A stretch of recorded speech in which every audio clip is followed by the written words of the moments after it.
마지막 코너입니다. 절대전략이고요. 내일은 좀 나아질 수 있을 것인가 이분의 의견 들어보면서 또 내일장에 밑그림 그려보시기 바랍니다.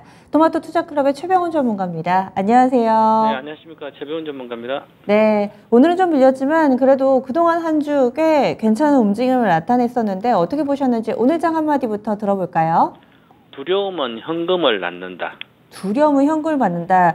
걱정되면은 현금화를 계속 시켜가지고 현금 비중 늘린다. 그 이야기신 거죠? 네, 맞습니다.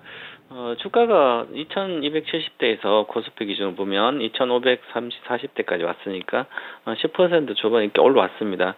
미국은 더 많이 올라갔는데요. 올라오니까 이제 우리가 7월부터 반등장이었는데 6월달까지는 올라가다가 좀 올라가고 급락하고 올라가고 급락하고 그런 장이 상반기 계속 이어졌기 때문에 지금 올라왔으니까 이제 대다수 비관론자들은 아직 이제 다시 빠진다. 9월부터 빠져서 아직 하락이 끝나지 않았다. 이런 식으로 계속 이야기를 하기 때문에 그러면 상반기에 주로 손실을 보고 이렇게 했던 투자자들은 지금 단기 매매도 마찬가지고 어느 정도 반등을 했기 때문에 그동안 손절을 안 해서 많이 힘들었던 분들은 어느 정도 올라오니까 아직 회복되지 않았지만 손절을 하게 되는 주가 다시 내려갈까봐 내려가면 다시 산다고 손절해서 현금을 가지고 있다. 그래서 현금을 가지고 있으면 더 이상 손해가 아니기 때문에 손절이라 해서 현금을 갖고 있고 아니면 어느 정도 이익이 났으면 이익을 현금을 갖고 이렇게 되면 이게 두려워서 그런 거거든요. 정확하게 누구도 물론 주가는 정확히 예측이 쉽진 않습니다. 하지만 지금까지 기다려와서 어느 정도 반등했다고 또 내려갈까 두려워서 현금화를 한다면 이게 추세 상승에 시작됐다고 볼 수도 있는데 추가 상승했을 때는 계속 현금을 들고 보고 있기 때문에 그래서 결국 위에서 현금을 다시 재매수를 하게 되면 다시 그때는 또 물리게 되거든요. 그래서 지금까지 2008년도 금융위기 때도 그렇고 우리나라 IMF 때도 그렇고 항상 같은 일이 반복되는데 어느 정도 올라오면 대다수 그동안 가만히 있었던 분들도 손절한다든지 현금화해서 추세 상승을 못 먹고 바닥에서 결국은 손절하는 경우가 많이 발생이 됩니다. 그래서 지금은 그럴 때가 아니라 현금을 가지고 있을 때가 아니라 주식을 갖고 있어야 된다. 그런 거 좀 강조하고 싶어서 지금 조정에 대한 우려 이것은 과도하고 근거 없다. 이렇게 말씀드리고 싶어서 해놨습니다. 자신감이 좀 필요하다. 지금은 주식 가지고 있을 때다. 이런 의견이신 건데 오늘 장만 놓고 봤을 때는 어떤 부분이 좀 눈에 띄셨어요? 지금 실적 시즌이 이제 어저께로 거의 마무리됐는데요. 그래서 이제 오늘부터 뭐 최근에도 보면 실적이 계속 좋아지는 종목들은 그 업종 내에서도 조금 차별화되고 있습니다. 예를 들어서 오늘 전체적으로 보시면 LNF가 전체 시가총액 100등 중에 이내 중에 LNF가 가장 강했고요. 그럼 계속 실적이 더 좋아지고 있는 거죠. 그리고 양극재의 품절 가능성도 있고 그러면서 그 다음에 실적이 괜찮은 주식들 유가가 내려오면 오히려 좋아지는 이제 SK노벨 S오일이라든지 좋아지고 있고요. 나머지 꾸준히 뭐 좋아졌던 종목들은 실적 장 내에서도 좋아진다. 그러면 2차전지의 대표적으로 보면 이렇게 2차전지 종목이 이렇게 있는데요. 세일업체가 있고 나머지 소재주가 있거든요. 이렇게. 그러면 오늘 올라간 것은 SK이노베이션 소재주가 급등 좀 했고 3% 나머지 두 개는 그동안 올라도 조정받지만 이제 소재주 중 LNF 양극재 에코프로 BM이라든지 그동안 상반기 장에 얼마 빠졌다가 어느 정도 다시 올라왔는데요. 오히려 실적 끝나고도 더 잘 나오고 있으니까 급등을 하고 있습니다. 그래서 실적장으로 실적 성장주 위주의 장 이쪽 실적 장세로 전환되고 있지 않나 이런 생각을 좀 해보고요. 그 다음에 전체 시장에서 중요한 게 그동안은 현대차라든지 이렇게 안정적으로 올라갔었는데 일본도 보면 꾸준히 올라갔었죠. 3월에 저점 나오고 나서 6월에 폭락할 때 했다가 금방 다시 올라왔습니다. 차를 생각보다 주봉상 62평선까지 오고 이제 코스피 지수는 주봉으로는 22평선을 터치하고 있는데요. 이 현대차는 62평선을 터치하고 지금 조정을 받고 있습니다. 그러면 현대차와 기아차는 뭐 미국의 친환경법이 관련돼 오히려 피해일 수도 있고 피해보다는 준비가 덜 됐기 때문에 그래서 이쪽이 현대차 같은 경우는 주봉상으로 주봉사 22평선 정도를 지지하는지 여부를 꼭 체크를 해야 될 것 같고 22평선은 주봉 기준으로 현대차는 18만 4천인데요. 그래서 18만 내외를 18만 4천은 2주간 밑으로 붕괴되면 좀 우려스러운 것도 있으니까 일단은 잘 지지될 걸 보이는데요. 전체 시장 괜찮기 때문에 정상적인 조정인데 너무 두려워서 그동안 어떤 오히려 준비 안 됐기 때문에 피해볼 수 있다는 우려는 과도하다. 하반기 실적이 괜찮게 나올 거 보이기 때문에 그래서 체크를 꼭 지지해야 봐야 될 것 같고요.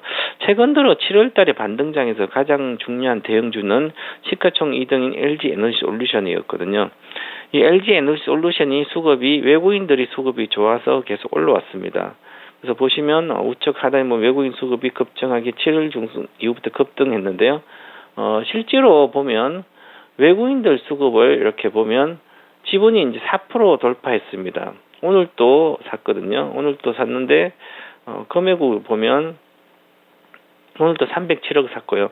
전체 시장에서는 오늘 567억 정도 순매수가 외국인 되는데 307억은 LG 에너지 솔루션입니다. 그 LG 에너지 수급이 외국인이 계속 줬기 때문에 그러면 수급이 지속 매집을 하고 있다는 체크해야 되는데 매집을 하고 있습니다. 그럼 외국인들은 전체에서 시가총 2등의 비중이 워낙 적습니다. LG화학을 갖고 있는 47%대는 갖고 있는데요. 그거 말고 여기 너무 비중이 적기 때문에 외국인들 수급이 계속 좀 지속적으로 들어온다면 LG엔솔도 계속 지속적으로 들어오기 때문에 가격보다도 수급에 외국인 수급을 좀 계속 매집에 지분 증가를 계속 좀 체크를 해봐야 될 것 같고요. 그러면 LG에너지 솔루션이 적당한 목표가 와서 조정을 받고 있지만 조정보다도 이 수급이 들어온지 여부를 꼭 체크하시면 다음 정도 예상되지 않을까 그렇게 보입니다. 그리고 지금 현재 가장 중요한 것은 코스피 지수는 이렇게 잘 올라가고 있습니다. 올라가도 이틀째 음봉이지만 가일권 갔다가 음봉이기 때문에 추세는 강화 중입니다. 그래서 그렇게 빠지지 않는 장이 이어질 걸로 보이고요. 가장 중요한 것은 주봉으로 보시면 22평선 터치하고 지난번에 계속 터치도 못하고 그냥 가면 급락했는데요. 지금은 급락이 아니다. 이게 세 번째이기 때문에 3세판이라고 우리 일반적으로 심리적으로 그럽니다. 3세판은 세 번째는 이제 반전을 하게 됩니다.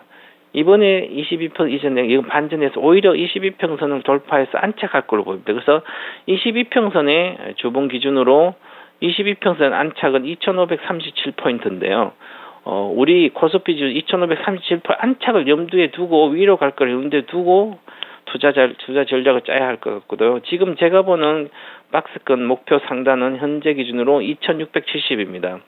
2670 이게 내려오기 때문에 기본적으로 2600포인트 내외는 갈 걸로 보이기 때문에 조정보다는 위로 갈 걸로 봐야 된다. 이렇게 보고 대응 전략을 짜야 될 것 같고요. 지금 미국 증시는 보시면 일봉조 잘 가고 있는데요. 그보다 더 중요한 주봉을 보면 우리는 덜 올라간 거죠. 중국의 경기 부진이라든지 여러 가지 이슈가 우리는 같이 작용됐기 때문에 그렇고요. 미국은 주봉기 22평선 돌파를 음봉도시 그냥 돌파해 버렸습니다. 박스권 122평선까지 돌파해 있는 거죠. 안착이라고 보면 좀 더 봐야 되지만 120 중기적인 경기선을 돌파했다는 것은 경기가 내년에는 회복된다는 쪽으로 주가는 이미 보여주고 있다. 6개월 전부터. 그러면 내년 상반기는 경기에 대한 우려가 조금 가시지 않을까. 그래서 우리도 어느 정도의 어차피 글로벌 증시 하나니까 따라가지 않을까 보고 기본적으로 코스피 지수는 2570 이상을 보고 투자 전략을 짜야만 맞을 걸로 보입니다. 네, 그러면 내일장의 포인트와 또 내일장 전략 알려주시죠. 네, 미국 증시 아까 좀 전에 알려드렸는데 나스닥 지수도 일본 기준 좋고요. 조정도 크지 않을 거 보이고 주봉도 좋습니다. 아직은 그러면 미국 연준 회의록을 이제 대기하고 있는데 그 체크를 해봐야 되겠지만 예를 들어서 뭐 향후에 8월 달도 소비자 물가지 다 보고 이렇게 해서 하더라도 안 좋게 나온더라도 9월 달이나 이렇게 금리 인상이 크지 않을 걸로 보입니다. 크게 예측이 된다 하더라도 지수에 영향이 크지 않을 거다. 하반기 경시 오히려 그래서 연준 회의록을 체크하지만 굳이 지금은 그런 금리 인상이나 금리 상승에 대한 우려, 인상에 대한 우려 이런 거를 시장의 인플레이션 우려 가지고 시장에 적용해서 투자를 하지 않아도 되지 않을까. 인플레이션 피크는 정점 지났고 이제 하향 추세로 갈 걸로 보고 저는 있기 때문에 일단 체크는 하려면 너무 관심을 갖지 않아도 되지 않을까 보고요. 지금은 내일 전략부터는 계속 마찬가지지만 내년에는 미국 시장의 어떤 친환경 이런 게 쪽이 실질적으로 본격적으로 시작되기 때문에 올해부터 지금 8월부터는 친환경 관련된 소재주의 편입 전략은 계속 유효하기 때문에 이번 눌림목 구간에 오히려 예를 들어서 뭐 단순히 생각 LG 에너솔루션이나 그러면 다시 43만 원 정도 42만 원대 오면 적극적으로 LG 에너솔루션처럼 이런 종목들을 눌림목 구간에 매수하는 게 맞는 전략이지 않을까. 그래서 친환경 소재주 편입 전략을 집중적으로 하는 게 좋지 않을까 이런 전략을 제시해드리겠습니다. 친환경을 강조를 해주시네요. 알겠습니다. 다음 주에 뵙겠습니다. 감사합니다. 네, 최병훈 전문가와 함께하는 절대 전략이었습니다. 오늘은 조금은 힘드셨을 텐데요. 주 후반에 또 재료가 조금은 나오고 나면은 시장이 다시금 금세 기운을 차릴 겁니다. 지금까지 다양한 투자 판단에 대한 도움 말씀드렸고요. 종목의 상승 하락을 보장하지는 않습니다. 종목을 좀 바꿔볼까? 지금이 제대로 된 타이밍일까? 이런 고민은 진짜 쉬운 진단 시간 바로 이어서 하는 프로그램에서 봐드리니까요. 이 시간도 많이 함께해 주세요. 그럼 내일 이 시간 다시 찾아뵙도록 하겠습니다. 함께해 주신 여러분 고맙습니다.